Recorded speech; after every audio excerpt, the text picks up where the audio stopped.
Yes, no, Mike. That one. Thank you. Okay. Let's get Knuckles in the house. Excuse me. Okay, we got to We're going to start, guys. I'm getting out the way. Everybody ready? Yeah. Jeff, Set up. Jeff, do you have a tape recorder for us? Yeah, we're good. Jeff, could you try to get people to keep the noise down for us? We probably should clear the room first so we can hear you.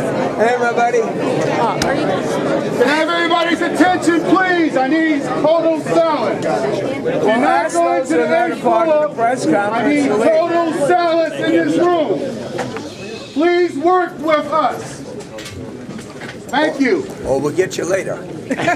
Is everybody ready? Let me be very brief because I know Still have people behind you.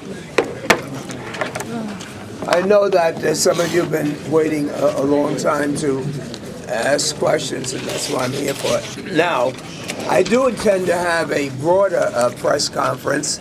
As most of you know, there was very little that I and others could say while the state and the courts tried to figure out what the lines were going to be. Actually, one of the main reasons why I did not hesitate to run for re-election is because I really thought that I could make a difference, as I have in past reapportionments. But seeing what happened in the state legislatures, and then recognize that the federal courts made no bones about the fact that our GIs were going to vote in this election, then I not only didn't make the impression in terms of where I hoped the district would go, but so many people felt so much political and personal pain. And right now we're still going through that period of time and making the adjustments, which of course have existed for over 40 years. For old-timers like Herb Boyd, he remembered when we used to fight and the political blood rolled in the street. But for 40 years we haven't had that. And the next years, for those that follow me, they have to be working hard to rebuild our city and our state. As it relates to the president, I do believe that this is an historic period for all of us, and even more so for those in Harlem. Harlem is more than just the Black Mecca for entertainers and history and wonderful historic stories. Harlem is representative of what people who have the pride and the energy want to be.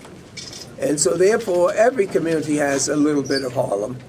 And I intend to be working hard with the local officials that have been really a family, a real, true political family here, with the city council people led by Betty Dickens, with Keith Wright leading the state legislature. And we got to pick up the pieces where people have been politically disappointed, but we have to move forward, not just for us, but certainly for our kids.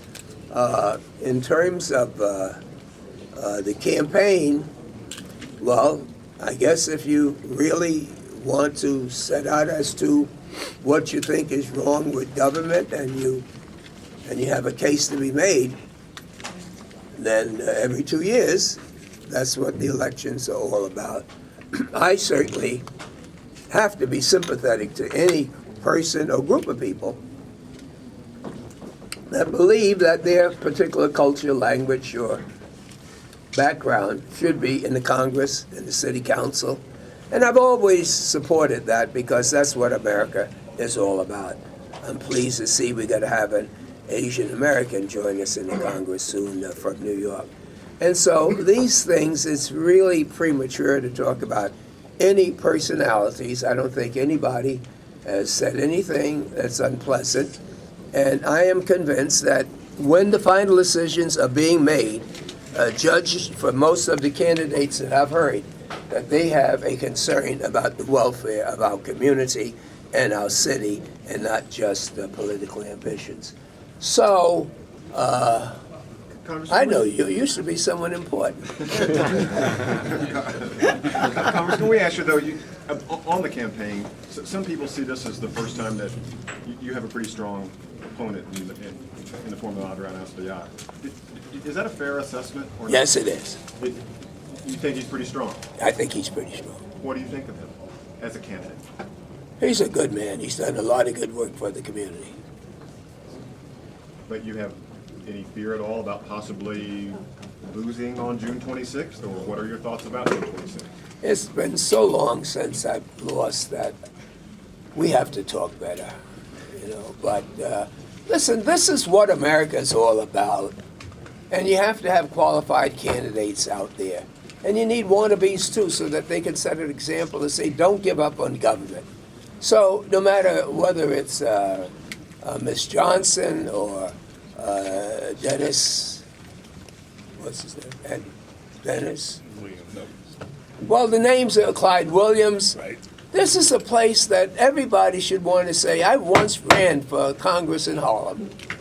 And I mean that. You know, I wasn't exactly drafted. How are you feeling? Are you worried that your back problems will keep you from campaigning as vigorously as you normally do? No, I'll be out there. They have their own timetable, and they had this darn thing that was supposed to basically be over.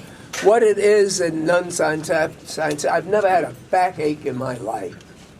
But if you're not nice to me, I'll put you on a list and wish you one, because what happened was that at a certain age, all of us have the cartridge that separates the spinal disc, and they wear out.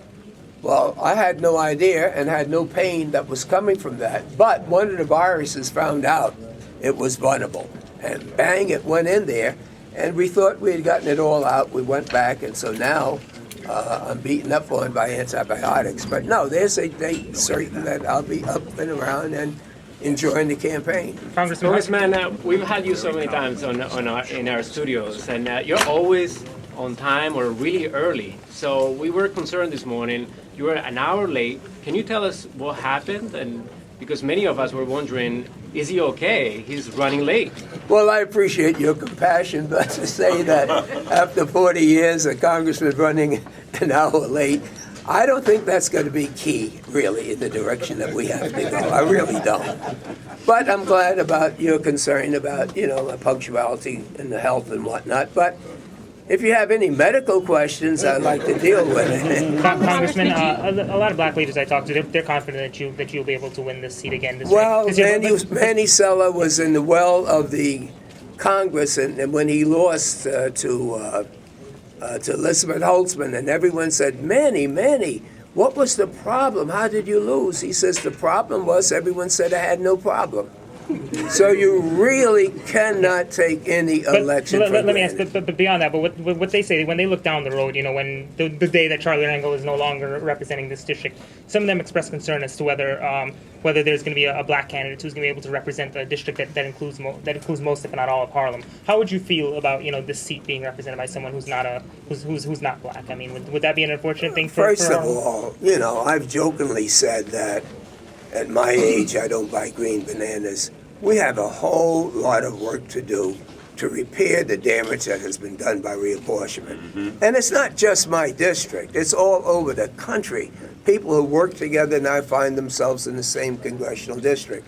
So before we get involved in who's black and who's white and who's running for what, let's try to make certain that when this campaign is over, that there's no permanent damage being done politically. For those of you that are older, this place used to be a mean place for district leaders. Whether you came from the South, whether you came from the Caribbean, whether you came from Puerto Rico, it was mean. And families stopped talking with each other, and some don't even talk with each other today. We cannot afford the luxury of doing that. Yes, sir. Congressman, what is your plan or strategy to persuade the Hispanic vote, specifically the Dominican vote, to be able to serve another term here as Congressman? Well, I have to earn the support for those people that have never had the privilege of serving. And I guess I'll start off with saying that I can't think of any congressman from New York that has done more to facilitate the entry of newcomers into our great country I don't want to be, I think my record speaks for itself in opening up trade with the Caribbean, especially as it relates to the Dominican Republic and building up their economy. And heck, that was my job to do, and I enjoy doing it. And so I have a record that I'm so very, very proud of, and no campaign is going to take that away. I follow up. Guillermo Linares right now is undecided on who he's going to support. Do you see that as a good, No. It's a terrible thing to get involved in a race and cause your friends to have to take sides because of their concern about their culture rather than the quality of leadership. This happens with every group. And I only hope that with the integrity of the people that you're talking about, that we all be able to say that we're one family and we'll be working together. Congressman, Mr. Linares is standing right behind you. Hey, oh my God, hey, I'm glad I said the right thing. And Bobby, when you've been in for 40 years, God has blessed you in knowing the families and the Rodriguez families can bring tears to the eyes of anybody to be able to say that a guy that's been trained in Ivy League and yet he didn't walk away from Harlem. That says more than whether he's Puerto Rican or what he is. This is his love for this. Linares came here, the pride of the Dominican Republic, because he was the first in doing everything. And among civil rights leaders, things happen. And I think things are happening now. And let me talk about Keith. He wasn't drafted to become county leader. Not at all. But I tell you, you did one hell of a job. And of course, with Inez, the campaign begins, and we never had a campaign that the culture of a community stopped us from doing what we had to do. And there's my brother, Dave Dinkins, Simplify. It keeps going on. So you're going to be seeing a lot of me on a lot of specific things. We're talking about the job bill. We're talking about what is happening in the Supreme Court as a result to the health bill. We're talking about working very, very close with the White House, both politically and legislatively. I was just going to say, to follow up on that, are you seeking President Obama's support, or have you given? No. I welcome it, but no, I'm not seeking it. Congressman Rangel, on another topic, have you or your colleagues in Congress considered taking any action or official inquiry into the Trayvon Martin case? Well, there's no one in the Congress, including Republicans, that are not embarrassed by the racist tones that this assassination has turned. When you're dealing with the Justice Department, and they are investigating, notwithstanding President Obama, there's limitations that we can direct the federal courts to be able to do under those circumstances. But I think this is an opportunity for the United States of America to show who we are. The fact that some over-anxious, overzealot person has taken someone's life, and that we know that color is a part of this. It's not just whether it's the Justice Department, it's that, do we go to our churches? Do we go to our synagogues? Do we talk about why this happened? Do we actually say when we go home, thank God it's not my child? And if it's not your child, what makes you assured that it cannot be your child? Countries are given great opportunities during times like this. And I truly believe with all of my heart that the sacrifices we made for the civil rights movement was just as important for our country as it was for those people who made the personal sacrifices. Congressman, speaking of Assemblyman Wright, there have been sort of persistent reports that you're interested in passing off this seat to him in some way. How do you do that? Because, I've heard a lot about that too. Do you have a formula that you pass on and you say, this is your seat? Let me make it clear. There are a lot of people that figure that I've been around so long that they have to create questions when they really know the answers to most of them. The fact is that if I went to my constituents and asked for 2 more years, it means that they trust me enough to serve for 2 years. There's no one that I love dearer more than Keith, He's worked hard, but elections are elections. But I wish people would not infer that I'm crooked and I plan to develop some plan where you vote for me and you gotta get Keith in the morning. I mean, that's not right. Is it important to you that you leave on your own terms after 40 years and aren't pushed out by someone? I don't know. I think you're running out of questions. How long you planning to be around? How long you planning to be around, Congressman? You know, quite frankly, I really thought I could make a difference in reapportionment. I really, truly overstated the influence I thought that I could have. And of course, I may be overstating the importance that Obama needs and the experience and the Ways and Means Committee and the things that I'm working now with Nancy Pelosi. And so therefore, there's no question, you're not going to see any picture of any bill that the president's passed and I'm not there. The very first the bill that came out of my committee under my chair. And so would people believe that there's someone really young enough, exciting enough, picking this thing up and go, I was not born with the U.S. Congress stamped on me, and I don't expect I'll die with a stamp. But it's one step at a time, and one thing is for certain that I've always encouraged candidates to get involved. I have to. That's what the country's all about, and that's the opportunity that I was given, and I sincerely mean that. 1, 2, 3, 4, 5, and it's over. Congressman, except for the West Side. Congressman, as the current congressman, do you think that people are going to vote for you as the black candidate and vote for Espaillat as the Latino? I don't have that kind of training to determine what makes people vote for people based on color or religion and whatnot. Next question. Can you talk about the hiring of Moises Perez for your campaign and his past? I was so lucky. I didn't know he was hired or not, but when he came forward and said whatever he could do and got in touch with Bill Lynch, I don't know of any Dominican that loves our country and loves the Dominican Republic more than he does. And he has such a moral, persuasive following, which includes people in the Clinton administration, the Obama administration. So I could have seen if he, as others, that Maria Luna and so many other people, if they had said, not now, I'll wait, I would have had to understood it. But it was with great pride that I figured that we got him.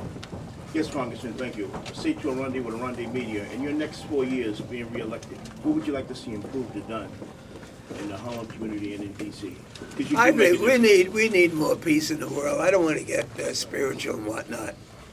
But at a time that so many people are dying and they're hungry, uneducated, homeless, and we are encouraging young people to join the military, as that's the American way to go.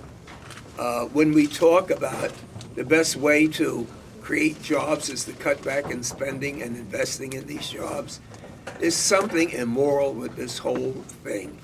And I'm not saying I can make a difference, but I certainly want to get out there and encourage rabbis and ministers and imams and saying, this is wrong, your silence is wrong, at a time when we know that every biblical concept, every religious concept, you're supposed to take care of those people who are vulnerable. Those people are poor, those people are sick, and you're not just supposed to lock them up. And that's morally wrong. Okay, we wrapped it up, gang. I can't thank you enough. Congressman. Just one question for Univision.